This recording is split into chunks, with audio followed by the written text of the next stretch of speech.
สบายดีเนาะสำหรับคลิปนี้จะมานำเสนอการพันคำกริยาภาษาเกาหลีเนาะที่ลงท้ายด้วยโยภาษาเกาหลีทุกโตหรือว่าทุกเวิร์บทุกกริยาเวลาเฮาเว้าหรือว่าสนทนากับคู่สนทนามันจะมีอยู่3ระดับที่เป็นทางการคือพิอึบซึมิดะและระดับรองลงมาหรือว่าสุภาพทั่วไปก็คือโยแล้วก็พันมันหรือว่าระดับในตำแหน่งเดียวกันกับผู้ฟังและผู้เว้าเนาะอยู่นี้หลักการหรือว่าวิธีการพันคำกริยาที่ลงท้ายด้วยโยนี้มีอยู่7วิธีเนาะ1 2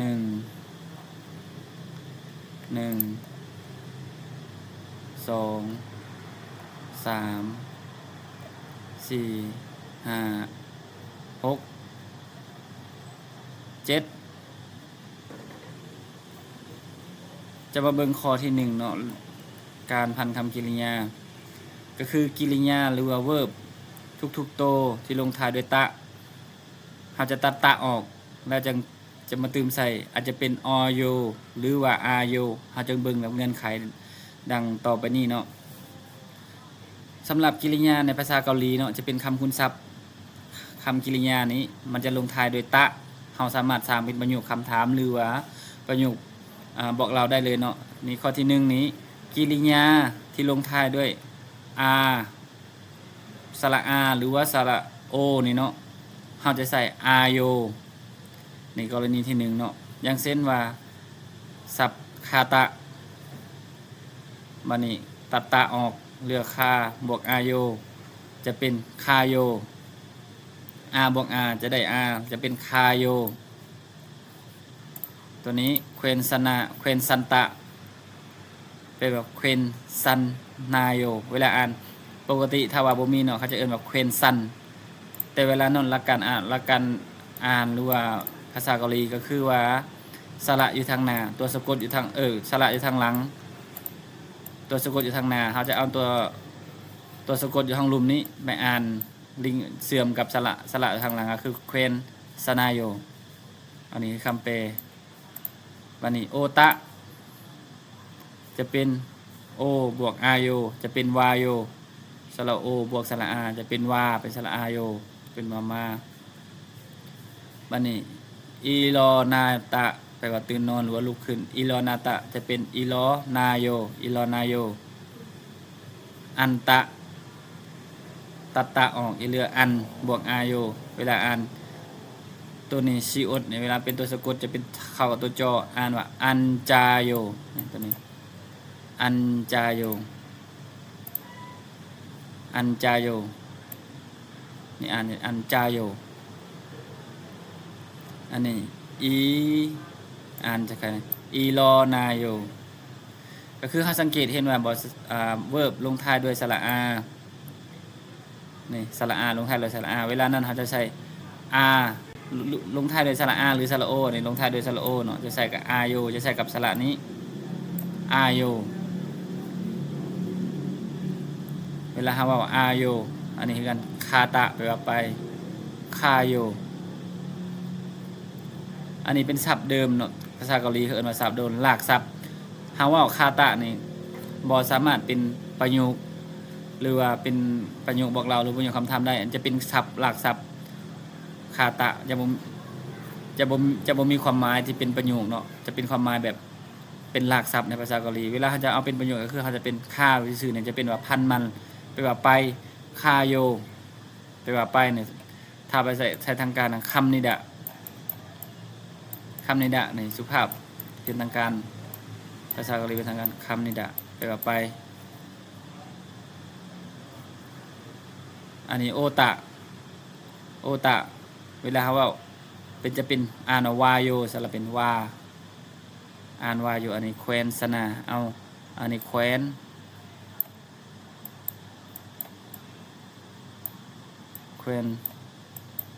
สนาแปลว่าบ่เป็นหยังเนาะอันนี้โอตะอันนี้ก็คือวิธีผสมมันเนาะชื่ออาบวกอาจะเป็นสระอานี่สระโอนี่สระโอบวกสระอาจะเป็นสระอาคือเก่า อันนี้อ่านออกแคว้นซันนาโยแคว้นซันนาโยแปลว่าบ่เป็นหยัง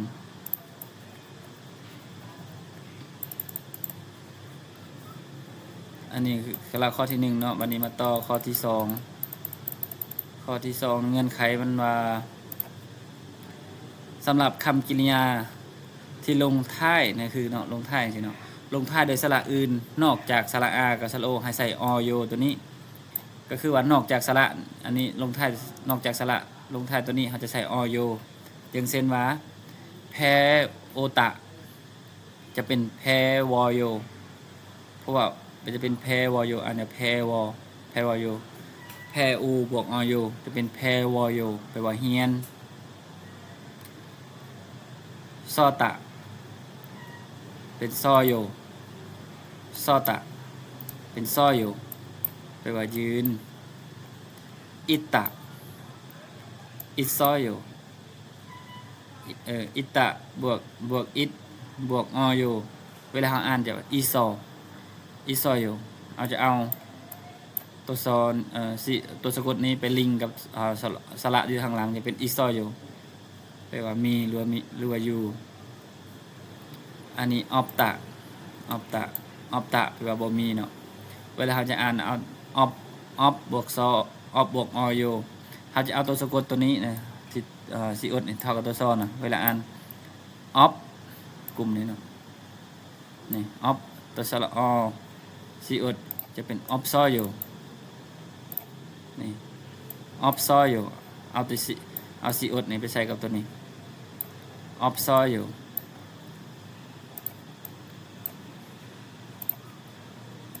แปลว่าบ่มีหรือว่าบ่อยู่โพเนตะบวกโพเนบวกอโยเป็นโพเนโยแปลว่าทรงอันนี้เทตะเทโยเทนั่นอ่านเทโยเทโยแปลว่าแล้วหรือว่า finish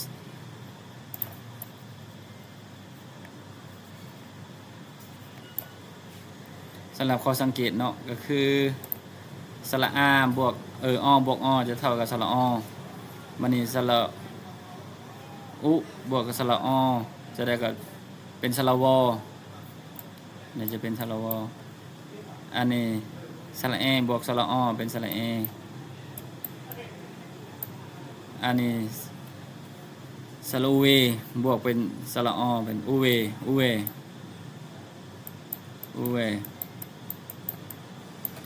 วันนี้ข้อที่3คำกริยาลงท้ายโดยสระอิหรือว่าสระอีนะที่นี่เนาะในลงท้ายโดยตัวนี้นี่จะต้องเปลี่ยนเป็นสระยอถ้าลงท้ายโดยคำนี่เนาะจะเป็นสระยอท่านจะมาเบิ่งเนาะเตลิตะแปลว่าตีเตลีบวกอโยได้เป็นสระอีอเป็นสระยออีอเป็นสระยอตีตะเป็นตีรยอโยอาจจะเป็นเตริตะจะเป็นเตรยอนี่อะไรเตรยอโยตีมาสิตะดื่มน้ำมาสิตะมาซอโยมาสิตะมาสิตะมาสิบวกอโยเป็นมาซอโยดื่มมาสิตะนี่มิสิตะเป็นมิซอบวกอโยเป็นมิซออย่างงี้มันจะว่าบ้าว่ะมีซอแปลว่าเป็นบ้าแล้วบอสมีซอ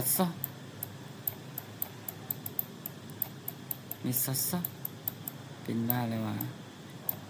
มีซอเป็นบ้าบอมีซอวันนี้ข้อที่4เนาะถ้าว่าคำกริยาใดที่ลงท้ายด้วยสระอึก็คือตัวนี้เนาะนี่ลงท้ายด้วยสระอึตัวนี้บ่มีตัวสะกดและสระอาและมีสระสระโออยู่ข้างหน้าจะเป็นสระอาก็คือว่าคำกริยาใดที่ลงท้ายด้วยสระอึนี้เนาะแต่ว่าและก็มีสระมีสระอยู่ทางหน้าจังซี่คำกริยาใดลงท้ายโดยสระอึนี้ และมีสระอาอยู่ข้างหน้าสระเอาสระอึนะจะไปเป็นสระอาได้เลยก็คือว่าเอาสระนี้เนี่ยมาเป็นสระอาเลยเพราะว่าสระใดอยู่ข้างหน้าจะเป็นสระนั่นนี่มันเป็นสระอาเป็นอาปายโยอาบวกอาปุตะแปลว่าเจ็บอาปุตะ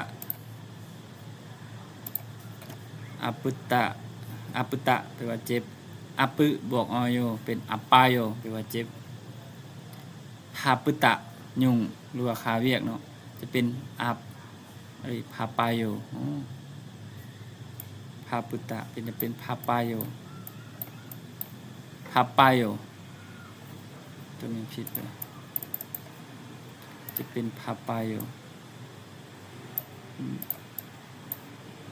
พาปายโยพาปายโยเป็นพาปายโยพาปายโยแปลว่ายุงข้อที่5บัดนี้ถ้าว่ากิริยาลงท้ายด้วยสระอึสระอือและมีแต่และบ่มีสระอาหรือว่าสระโออยู่ข้างหน้าจะเป็นอก็คือว่าสระลงท้ายด้วยอืออยู่แต่ว่าบ่มีสระอาหรือว่าบ่มีสระโออยู่ข้างหน้าจะเป็นอโยจะใช้กับอโย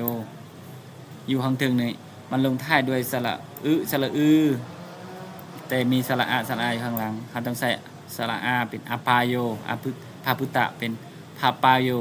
บัดนี้ข้อที่5ลงท้ายด้วยสระอืออยู่แต่ว่าข้างหน้าบ่แม่นสระอะแต่บ่แม่นสระอาหรือสระโอข้างหน้าจะเป็นปอโยก็คือเยปุตะงามเยปอโย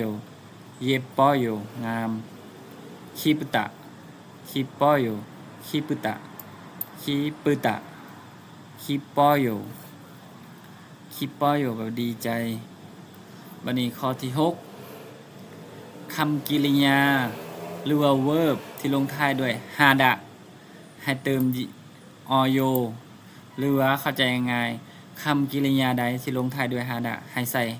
ถ้าพันเป็นคำกริยาที่ลงท้ายด้วยโยให้ใส่แห่เลยเลยแห่โยอย่างเช่นว่าคงบูฮาดะลงท้ายด้วยฮาดะคงบูบวกหาบวกคงบูบวกยอโยจะเป็นคงบูอันนี้คงบูแห่โยเฮียนอันนี้แหงบกอันนั้นแหงบกคาดะแต่ว่าอยู่นี่เขาจะเป็นคียอกอยู่ทางหลังฮีอึดจะเท่ากับคียอกจะเป็นตัวคอไข่เนาะคอไข่หรือคอควายเข้าใจง่ายก็คือตัวกอเป็นตัวสะกดอยู่ทางหลังตัวห่อนี่นะอันนี้ตัวกอเลยนี่อันนี้ตัวกอเนี่ยคียอกเท่ากับตัวกอเป็นตัวสะกดและอยู่ทางหลังฮีอึดตัวนี้หลังตัวห่อเนาะจะเท่ากับตัวก่อนจะเป็นคอไข่หรือคอควาย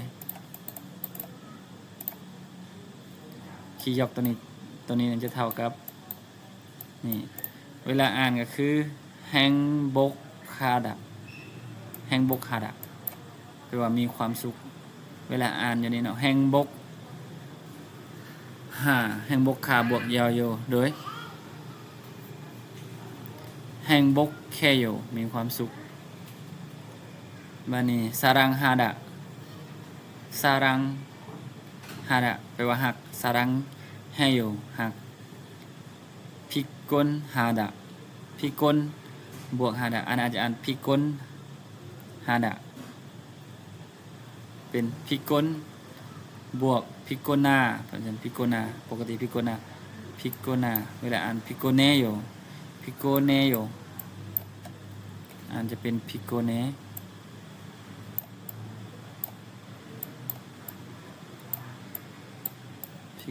โยพุเกเนโยแปลว่าเมื่อยบัดนี้โซอาฮาดะแปลว่ามักโซอาฮาดะโซอา อาเฮโยแปลว่ามักวันนี้บ่มักซิโลฮาดะซิโลเฮโยบ่มักต่อมาคำสุดท้ายหรือว่าคันโตะหรือว่า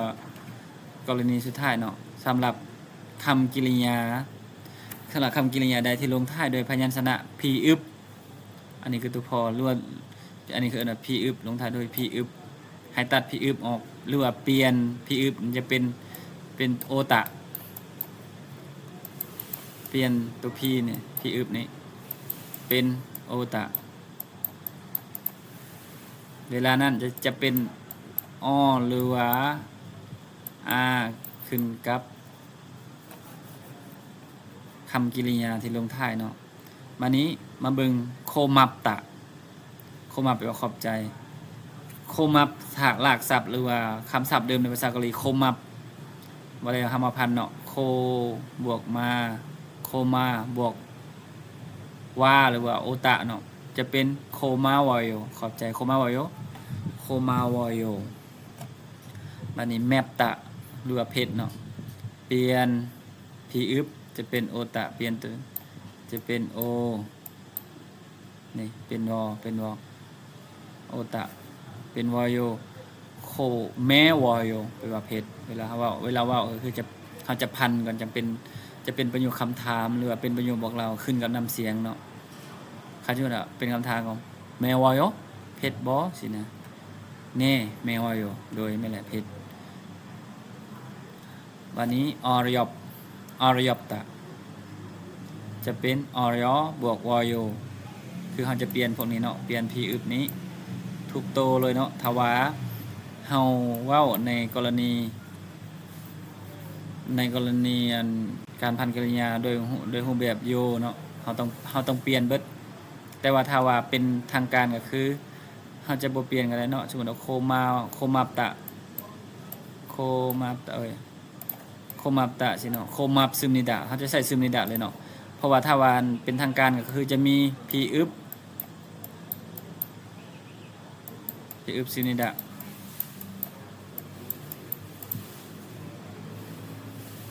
เพราะว่าพีอึบอย่างเช่นแมปตะนี่จะใช้แมปซึมนิดะ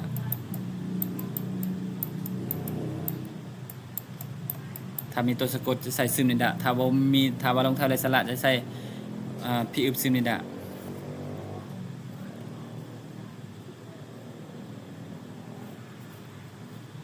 แต่ว่าเขาลงท้ายโดยโยก็คือเขาจะพันไปตา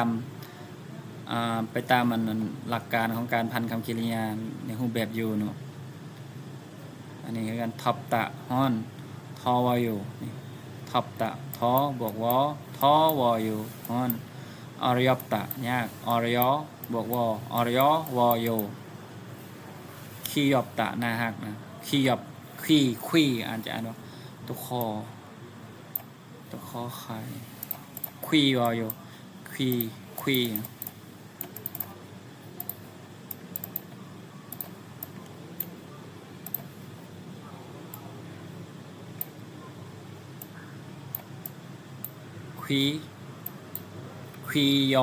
ยบตะอันนี้อันนี้ยบอันจะเป็นวอวอโยนะครับเนาะแต่ว่าจะมีคำหรือว่ากรณียกเว้นเนาะสำหรับอันคำกริยาที่ลงท้ายด้วยโยนี้สำหรับคำต่อไปนี้เนาะเฮาจะบ่พันหรือว่าจะบ่แปลงเป็นโยหรือว่าจะบ่แปลงเป็นวอโยเขาจะคงศัพท์เดิมเลยเนาะจะมี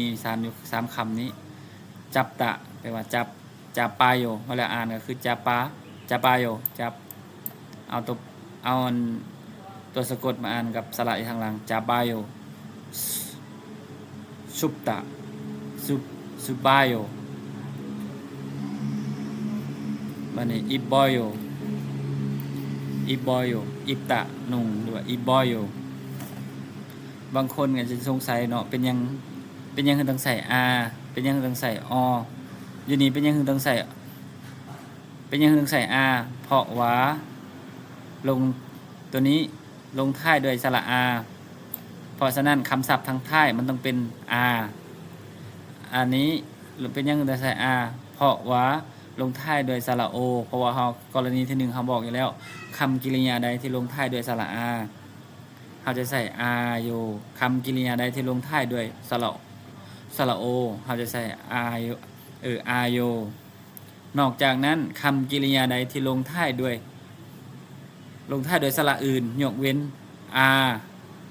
กับสระโอเฮาจะใส่อโยได้เลยแล้วก็จะมีคำลงท้ายด้วยสระฮาดะหันเฮาอาจจะในเงินไขเฮาจะบวกยอโยแต่ว่าให้จื้อง่ายลงท้ายด้วยฮาดะเฮาจะใส่แฮโยไปเลยวิธีจำก็คือจำง่ายๆสำหรับการพันคำกริยาอันอาโยนี้คำกริยาใดที่มันลงท้ายด้วยสระอาใส่อาโยไปเลยคำกริยาใดที่ลงท้ายด้วยสระอาหรือว่าสระโอให้ใส่อาโยนี่ถ้าลงท้ายด้วยสระอื่นให้ใส่อโยไปเลยอันนี้คือหลักการหรือว่าวิธีการเปลี่ยนอาโย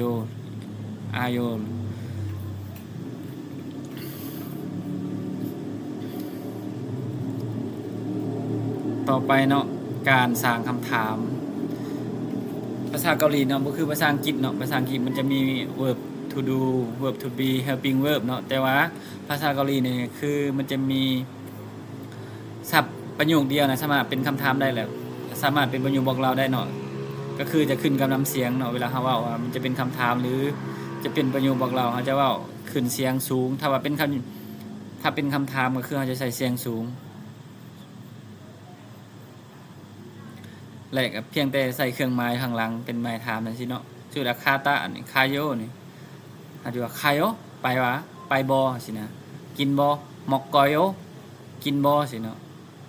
คาโยนี่ว่าไปมาจากคาดะเวิร์บคาดะหลักศัพท์ของภาษาเกาหลีคาดะเป็นคาโยอันนี้มอกตะนี่คาตะเนาะคาดะตัวนี้มันมาได้ใส่บางคนที่สงสัยอันนี้มอกตะแบบนี้มอกตะไปว่ากินอันนี้โอตะไปว่ามา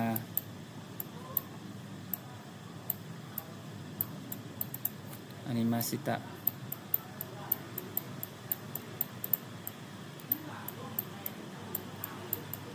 มาสิตะไปว่าดื่มเนาะสำหรับสร้างคำถามก็คือว่าเราจะเอาเครื่องหมายถามอยู่ข้างหลังเลยคาโยไปบอวายโยมาบอวายโยมอกอยโยกินบอวายโยมาบอมาซอยโยดื่มบอแบบนี้เราจะเบิ่งคำศัพท์เนาะที่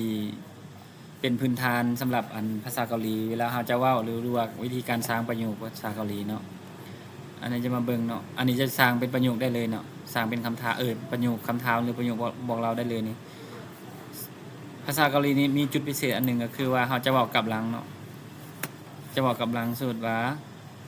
คาตะในสูตรไปตลาดเนาะเราจะใส่มาร์เก็ตไม่ใส่ตลาดอยู่ทางหลังนี่เนาะตลาดอยู่นี้หลักการมันก็คือว่าเนาะหลักการว่าภาษาเกาหลีหรือว่าโครงหางของมันอย่างนี้เนาะ subject บวกสถานที่place เนาะสถานท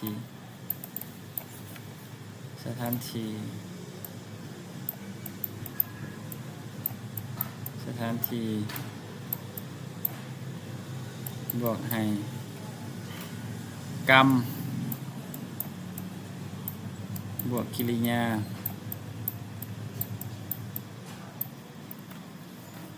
เวลาเขาบอกก็คือว่าสมมุติว่าคอยเนาะ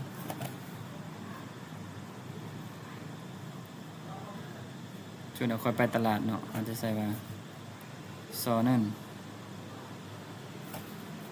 หรือว่าลาวก็ได้หรือว่า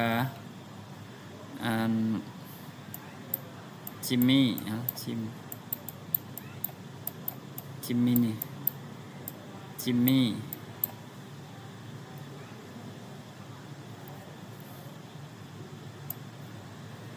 ่นั่น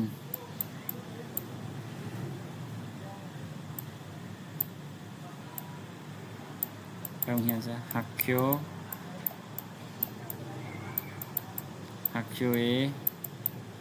คายโยจิมมี่1เนาะไป โรงเรียนหรือว่าไปเรียนภาษาเกาหลีโรงเรียนเนาะชื่อว่า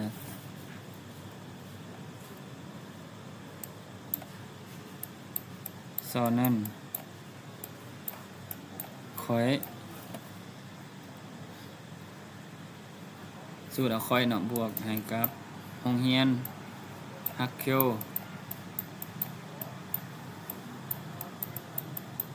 ฮักเคียวเออันนี้จะทันทีเนาะฮักเคียวเอบวกกับฮันกุกอในภาษาเกาหลี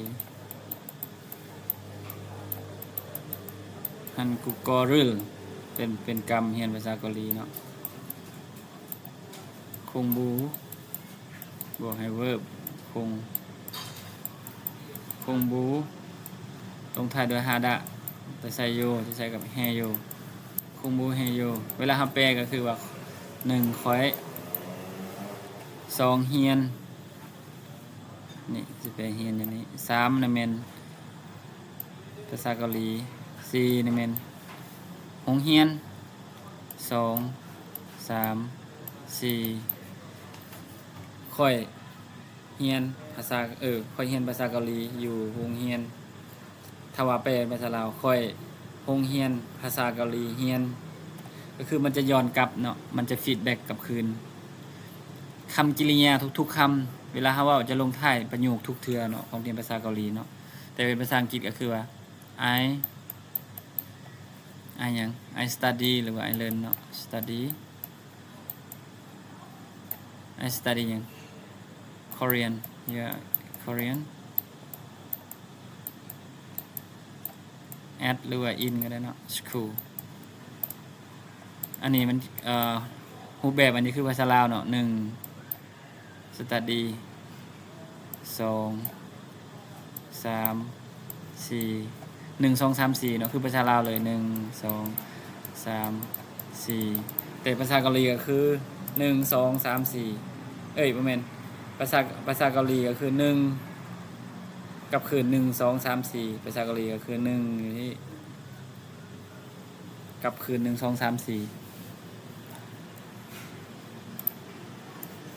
นี่คือวิธีในการสร้างประโยคเนาะประโยคบอกเราหรือว่าเวลาเว้าเนาะถ้าเป็นคำถามก็ภาษาเกาหลีก็คือจะใช้หมายถามหรือว่า question mark ข้างล่างเลยแต่ว่าภาษาอังกฤษก็จะจะใช้ verb to do หรือว่า verb helping verb verb to be verb to do เวลาสร้างเป็นประโยคหรือว่าสามารถใส่ have ในรูปแบบโครงสร้างของภาษาของอเมริกาของอังกฤษเนาะแต่ของอเมริกาต้องใช้ verb to do do you have อันนี้จะมีเงินบ่ถ้าว่าภาษาถ้าว่าโครงสร้างในภาษาอังกฤษก็คือ have you money do you have จะมีบ่นะอันนี้สำหรับคำศัพท์มาเบิ่งสำหรับคำศัพท์ที่จะมาเว้าหรือว่าเขียนในภาษาเกาหลีเนาะจะมี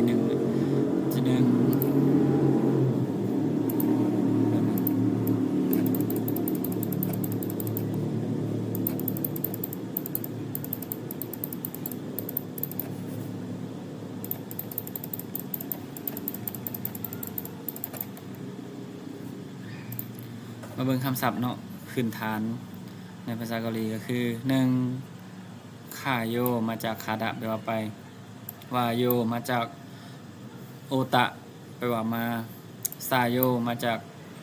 ซาตะแปลว่าซื่อผาโยแปลว่าเบิงมาจากโพตะซาโยแปลว่าถือราคาถือเนาะมาจากซาตะมันนาโยแปลว่าพบเจอมาจากมันนาตะพิซาตะแปลว่าเพลงมาจากพิซามาจากพิซาตะเป็นพิซาโยอันนี้อันจาโยมาจากอันตะแปลว่าหนังโซอาโยแปลว่าดีมาจากโซตะมอกกอยโยแปลว่ากินมาจากมอกตะอิลกอยโยหรือว่าอิกอยโยมาจากอิกตะแปลว่าอ่านซอโยแปลว่าเขียนมาจากซึตะออบซอโยมาจากออบตะแปลว่าบ่มีอิซอโยมาจากอิตะแปลว่ามีมาสิตะมาเป็นมาซิซอโยแปลว่าแซ่บคารุสิตะมาจากคารุสิตะ จะเป็นคาริซอยโยแปลว่าสอนมาซิตะมาซอยโยแปลว่าดื่มพาปาพาปุตะจะเป็นพาปายโยแปลว่ายุงเพโกพุตะจะเป็นเพโกพายโยแปลว่าหิวเขาเนาะอพุตะมาจากอพุตะตัวนี้เนาะตัวนี้เป็นหลักศัพท์มันจะคือเพโกพุตะ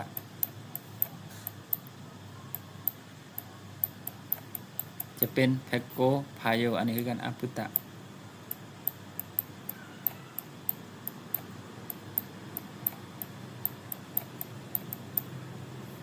เซมิอิตะเป็นว่าเซมิอิซอยโย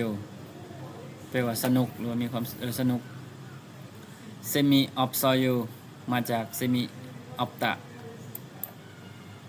คียอปตะตัวนี้จะเป็นคียอปตะมาคียอปตะจะเป็นคียอวาโยคียอปตะจะเป็นเนาะคียอปตะนาฮักคียอปตะนาฮักท็อปตะนั่นแปลว่าฮ้อนท็อปตะแปลว่าฮ้อนเป็นทอวาโยสุปตะมันเป็นซูวาโยหนาวแฮโยมาจากฮาดะเป็นแฮโยอันนี้ซอนฮวาแฮโยซอนวาฮาดะแปลว่าโทรศัพท์คงบูอันนี้ซอนฮวาแฮโยซอนมาจากซอนฮวาฮาดะคงบูฮาดะจะเป็นคงบูแฮโย